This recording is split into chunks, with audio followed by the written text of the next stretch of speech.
तो है गाइस की हाल चाल है सब तो सारे वधिया होवोगे NEET 2024 India's biggest exam fraud Dhruv Rathee ने वीडियो बनाई है ਆਪਾਂ ਕੋਸ਼ਿਸ਼ ਕਰਾਂਗੇ ਘੱਟ ਬੋਲਾਂਗੇ ਵੇਖਾਂਗੇ ज़्यादा समझांगे ज़्यादा इस कहानी ਨੂੰ पूरी दी पूरी आ जाओ स्टार्ट कर। नमस्कार दोस्तों, प्री मेडिकल नीट एग्जाम के रिजल्ट्स को लेकर पूरे देश भर में हल्ला मच रहा है। वैसे तो इस एग्जाम को 23 लाख स्टूडेंट्स ने इस साल दिया है, लेकिन बात सिर्फ इन 23 लाख स्टूडेंट्स की नहीं है। बात देश के हर एक स्टूडेंट की है जो एक्सपेक्ट करता है कि उसे फेयर चांस मिलेगा अच्छे कॉलेज में एडमिशन लेने के लिए। बात देश के हर एक बच्चे की है जिसे लगता है कि मेहनत करके पढ़ाई करने से उसे एक अच्छा भविष्य मिलेगा। हम सब जानते हैं दोस्तों, हमारे देश में वैसे ही स्टूडेंट्स पर जबरदस्त प्रेशर रहता है, कंपटीशन बहुत टफ है। देश में अच्छे कॉलेजेस की सख्त कमी है, अच्छे कॉलेजेस में सीटों की सख्त कमी है, और अब सीटों के लिए जो एग्जाम्स कंडक्ट कराए जा रहे हैं अगर वो भी ढंग से नहीं कराए जाएंगे तो क्या उम्मीद रह जाएगी देश के फ्यूचर के लिए। पेपर्स का लीक हो जाना या खराब तरीके से एग्जाम्स कंडक्ट करना ये पिछले कुछ सालों से आम बात बन चुकी है। पिछले ही महीने एग्जाम हो जाने के कुछ दिन बाद पटना पुलिस ने 13 लोगों को पेपर लीक करने के जुर्म में अरेस्ट किया था। ये लोग 30 से 50 लाख रुपए चार्ज कर रहे थे हर एक स्टूडेंट से लीक्ड पेपर के लिए। इतना ही नहीं, 10 मई की इस खबर को भी देखिए, गुजरात में पूरा का पूरा रैकेट बस्ट किया गया। एक एजुकेशन कंसल्टेंसी ओनर एक स्कूल टीचर और बीजेपी नेता के साथ मिलकर स्टूडेंट से 10-10 लाख रुपए चार्ज कर रहा था एग्जाम में मदद करने के लिए। पेपर लीक्स तो आज के इस नए भारत में इतनी आम बात बन चुकी है कि द इंडियन एक्सप्रेस की इन्वेस्टिगेशन ने बताया पिछले 5 सालों में 41 अलग अलग पेपर लीक्स देखने को मिले हैं, जिनकी वजह से 1.4 करोड़ जॉब सीकर्स की जिंदगियों पर असर पड़ा है। कितनी ही बार प्रोटेस्ट देखने को मिले हैं इन पेपर लीक्स को लेकर, इस बार भी देखने को मिले, और हमेशा की तरह इन प्रोटेस्ट को नजरअंदाज कर दिया जाता, लेकिन बात इस बार सिर्फ पेपर लीक्स तक नहीं रुकी। जब 4 जून को नीट एग्जाम के रिजल्ट सामने आए तो कुछ अनबिलीवेबल इररेगुलरिटीज देखने को मिली। एक बड़े स्केल पर किया गया स्कैम इसे कहा जा रहा है। ट्रांसपेरेंसी, ट्रांसपेरेंट, ये थोड़ी ट्रांसपेरेंट होता है। ट्रांसपेरेंट होता है, आप खुद से आके बताइए। हमारी रूह क्या उठती है जब उस बच्चे का वीडियो देखते हैं। पूरे देश भर के विद्यार्थियों के साथ छलावा किया है। छात्रों ने पेपर भरा था। नरेंद्र मोदी जी, चुप्पी छोड़ो। बेटा कुछ बोल ना, तू पास तो हो जाएगा ना। इमेजिन करो दोस्तों, एक स्टूडेंट पर क्या बीतती होगी। कोई 16-17 साल का लड़का दिन रात मेहनत करके साल भर लगाता है इस एक एग्जाम की तैयारी करने में, और फिर ये स्कैम की खबर सुनने को मिलती है, सारी मेहनत पर पानी फिर। ਸਾਰਾ ਦੇਸ਼ ਆਪਣਾ ਵਿਕਣ ਤੇ ਕਿਉਂ ਫਿਰਦਾ?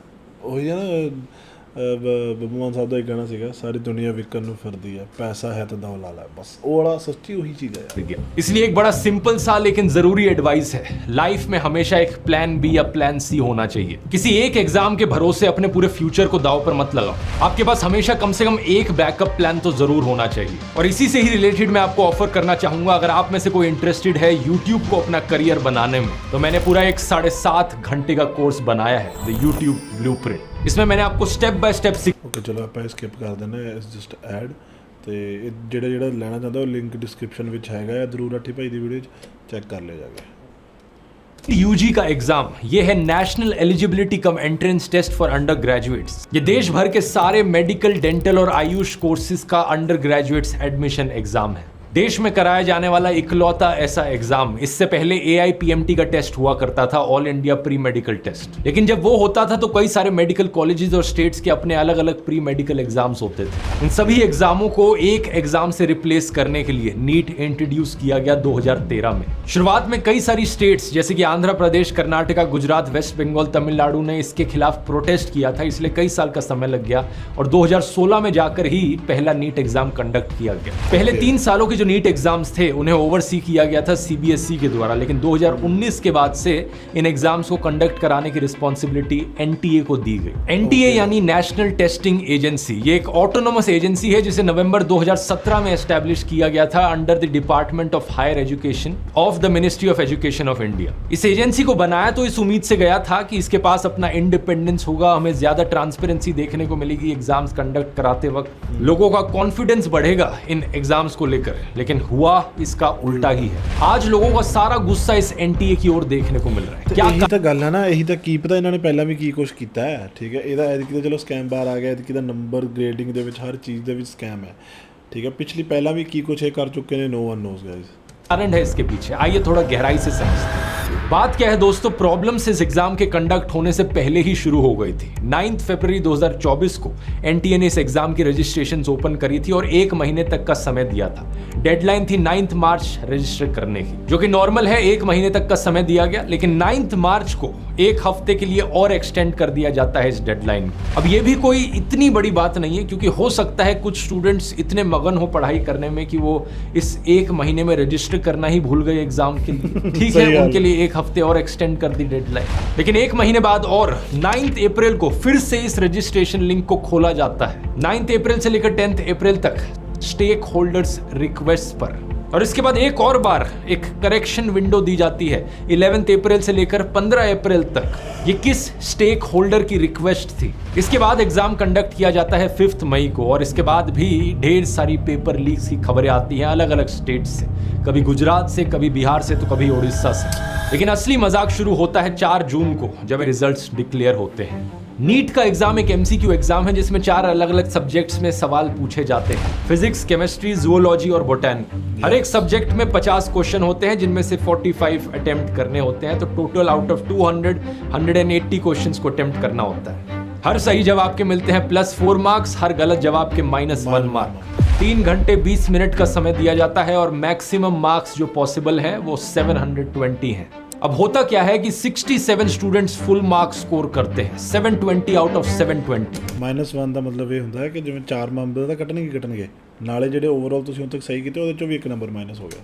सबके सबको ऑल इंडिया रैंक 1 मिल जाती है। ये एक बहुत ही अजीब चीज है, क्योंकि पिछले साल जो एग्जाम हुआ था उसमें सिर्फ 2 लोगों ने टॉप किया था। उससे पिछले साल 2022 का जो नीट था उसमें 4 लोगों ने टॉप किया था, लेकिन किसी को भी फुल मार्क्स नहीं मिले थे। 715 हाईएस्ट स्कोर था।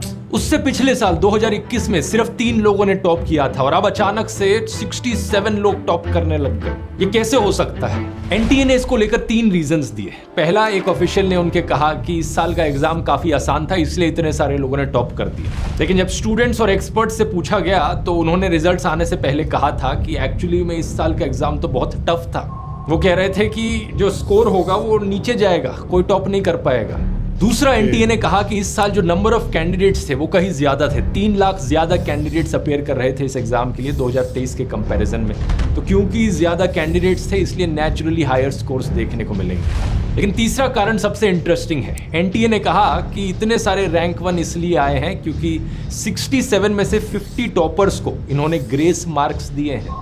इन 50 में से 44 स्टूडेंट्स को ग्रेस मार्क्स दिए गए क्योंकि आंसर कीज में कुछ डिस्क्रिपेंसी थी, और बाकी 6 स्टूडेंट्स को ग्रेस मार्क्स दिए गए टाइम रिलेटेड इश्यूज की वजह से। एक ये फिजिक्स का क्वेश्चन था इस एग्जाम में जिसमें 2 सही आंसर्स थे, क्योंकि एनसीईआरटी की एक पुराने एडिशन की टेक्स्ट बुक थी और एक नए एडिशन की टेक्स्ट बुक थी। दोनों में अलग अलग चीजें लिखी थी, तो सब्जेक्ट एक्सपर्ट्स ने कहा कि दोनों ऑप्शन को सही कहा जाना चाहिए। अब पहली बात तो क्या ये एग्जाम कंडक्ट कराने का कोई तरीका होता है? वहाँ स्टूडेंट्स 12-12, 13-13 घंटे पढ़ते रहते हैं एक साल के लिए, और यहाँ एनटीए से अपने क्वेश्चंस ढंग से नहीं लिखे जाते। और दूसरा, ये कैसा एग्जाम है जिसमें 75% टॉपर्स सिर्फ इसलिए टॉपर्स बने ग्रेस मार्क्स की इदां दी चीज ਤੁਸੀਂ ग्रेस मार्क्स ਕਿਵੇਂ ਦੇ ਸਕਦੇ ਹੋ? हैं क्योंकि उन्हें ग्रेस मार्क्स मिले। इस चीज को थोड़ा और गहराई से देखते हैं। इस क्वेश्चन को देखो जरा। क्वेश्चन था कि इन दोनों में से कौन सी स्टेटमेंट करेक्ट है। पहली स्टेटमेंट है atoms are electrically neutral as they contain equal number of positive and negative charges, और दूसरी स्टेटमेंट है atoms of each element are stable and emit their characteristic spectrum. इस क्वेश्चन का सही जवाब है कि पहली स्टेटमेंट सही है और दूसरी स्टेटमेंट गलत है, यानी कि ऑप्शन नंबर 4। लेकिन एनटीए ने कहा कि हमें ऑप्शन 2 को भी करेक्ट मानना चाहिए, क्योंकि 2018 की जो एनसीईआरटी की किताब है उसमें इस स्टेटमेंट को लिखा गया है कि सारे एलिमेंट्स के एटम स्टेबल होते हैं। एनटीए ने कहा 13,000 से ज्यादा कंप्लेंट्स उन्हें इस क्वेश्चन को लेकर आई। लेकिन क्या इस रीजन की वजह से गलत आंसर को सही कर देना सेंस बनाता है? क्योंकि 2018 के बाद से जितनी भी एनसीईआरटी की किताबें छपी हैं उन सब में इसको करेक्ट कर दिया गया था। और दूसरी बात, ये एक बड़ा ही सिंपल और लॉजिकल सा फिजिक्स ਇਹਦਾ ਮਤਲਬ ਇਹ ਤਾਂ ਜ਼ਰੂਰੀ ਤਾਂ ਨਹੀਂ ਹੈ ਕਿ ਸਾਰੇ ਉਸੇ ਕਿਤਾਬ ਤੋਂ ਪੜ੍ਹ ਰਹੇ ਸੀ, ਬੱਚੇ ਨਵੀਂ ਕਿਤਾਬਾਂ ਤੋਂ ਵੀ ਪੜ੍ਹਦੇ ਆ। ਇਹਦਾ ਕੀ मतलब ਬਣਿਆ? नाले इन्नी पुरानी किताबों तो वैसे ही बच्चे बहुत घट जाते हैं। क्वेश्चन है जिसका जवाब एक 10th क्लास के बच्चे को भी पता हो। तो सवाल ये उठता है कि ये कौन से बच्चे हैं जो 6 साल पुराने एडिशन की किताब को पढ़ रहे हैं और उनके लिए यहाँ पर ग्रेस मार्क्स दिए गए। तो ये है एनटीए के 3 अलग अलग कारण, सारे के सारे फैक्चुअल और लॉजिकल लूप होल से भरे हुए। अगला सवाल ये उठता है कि ये 6 टॉपर्स कौन हैं जिन्हें ग्रेस मार्क्स दिए गए टाइम की कमी की वजह से? क्या ये सारे 6 टॉपर्स एक ही एग्जाम सेंटर से बिलोंग करते हैं? ये पॉसिबल है। ये 6 टॉपर्स उन 1563 स्टूडेंट्स का हिस्सा हैं जिन्हें लॉस ऑफ टाइम की वजह से ग्रेस मार्क्स दिए गए। Okay. और इनमें से कुछ स्टूडेंट्स ऐसे हैं जिन्हें 718 या 719 आउट ऑफ 720 मार्क्स मिल गए, जो कि टेक्निकली इम्पॉसिबल है मिलना, क्योंकि या तो आपको सही जवाब के +4 मिलेंगे या गलत जवाब के -1 मिलेंगे। तो नॉर्मल कंडीशंस में इस एग्जाम का स्कोर या तो किसी का 720 आ सकता है या 716 या 715 आ सकता है। 718, 19 पॉसिबल नहीं है। ये 2 स्टूडेंट्स जिनको ये स्कोर मिले, ये भी उसी झज्जर सेंटर के हैं जिससे 6 टॉपर्स निकले हैं। जब एनटीए से पूछा गया कि उन्होंने ग्रेस मार्क्स क्यों दिए, तो उन्होंने कहा कि कई पेटिशंस फाइल करी गई थी नीट 2024 के कैंडिडेट्स के द्वारा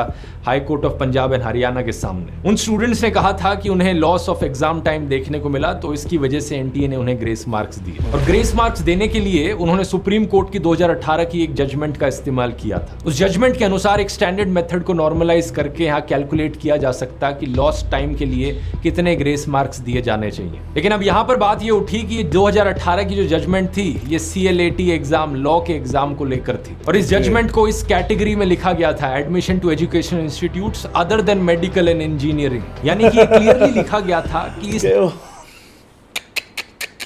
कितनी सड़ी हुई एक्सक्यूज देते हैं यार एनटीए ने।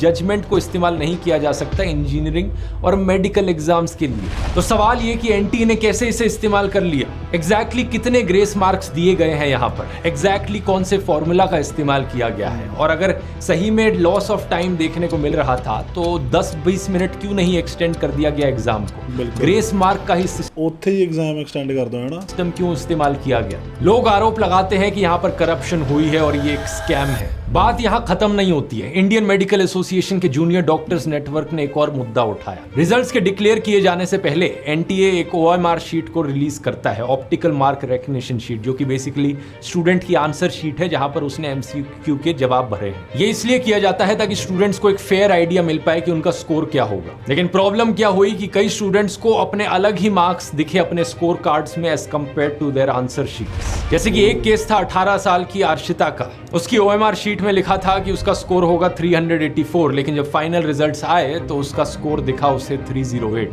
80 हैं 80 नंबर घट किवें हो सकते हैं? 80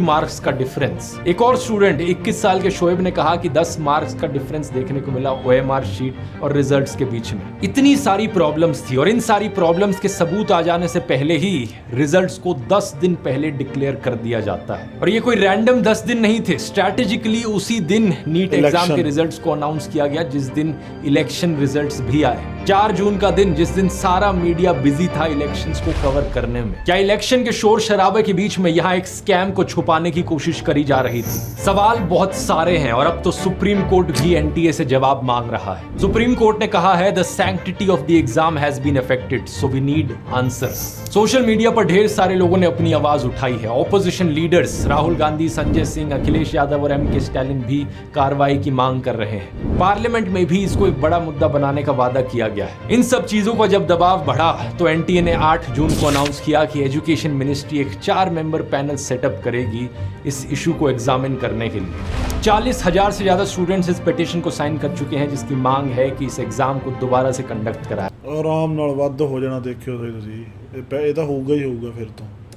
अगर आप भी इस मांग से सहमत हैं तो नीचे डिस्क्रिप्शन में लिंक दिया गया है इस पिटीशन का, जाकर साइन कर सकते हैं। इस सब के बाद भी ਜਾਨ ਲੈ ਲੈਂਦੇ ਲੋਕ, अपने सुसाइड कर ਲੈਂਦੇ ਇਹਨਾਂ ਪੇਪਰਾਂ ਦੇ ਚੱਕਰ ਦੇ ਵਿੱਚ, ਤੇ ਕਿੰਨਾ ਮਜ਼ਾਕ ਬਣਾ ਰੱਖਿਆ ਸਾਲਾ। एनटीए का कहना है कि इस एग्जाम की इंटेग्रिटी को कॉम्प्रोमाइज नहीं किया गया है। Integrity etc. of this exam throughout the country was not compromised. Integrity का पर्यायवाची है सैंक्टिटी, वही शब्द जिसका इस्तेमाल सुप्रीम कोर्ट ने किया। मैं यहाँ पूछना चाहूंगा, सैंक्टिटी आज के दिन बची ही किस एग्जाम में है? हर दूसरे एग्जाम में यही पेपर लीक्स देखने को मिलते हैं, ऐसी ही इरेगुलरिटीज देखने को मिलती हैं। क्या देश की सरकार को अपने देश के फ्यूचर की चिंता भी है? हमारे देश के एजुकेशन मिनिस्टर हैं धर्मेंद्र प्रधान, 2021 से यही रहे हैं और इलेक्शन रिजल्ट्स के बाद भी जब नई सरकार बनी दोबारा से इन्हें ही एजुकेशन मिनिस्टर बनाया गया। लेकिन इनके ट्विटर पर जाकर अगर आप देखोगे तो ऐसा लगता है ये एजुकेशन मिनिस्टर नहीं बल्कि नरेंद्र मोदी के PR मिनिस्टर। ऊपर से लेकर नीचे तक आपको दिखेगा सिर्फ नरेंद्र मोदी का चेहरा। हर दूसरे ट्वीट में मोदी का मेंशन किया गया है, कभी मोदी अगेन, कभी मोदी 3.0, कभी मोदी ये, कभी मोदी वो। लेकिन नीट एग्जाम को लेकर आपको कहीं कोई ट्वीट मिल जाए तो कम ऑन मैन, एक भाई मिनिस्टर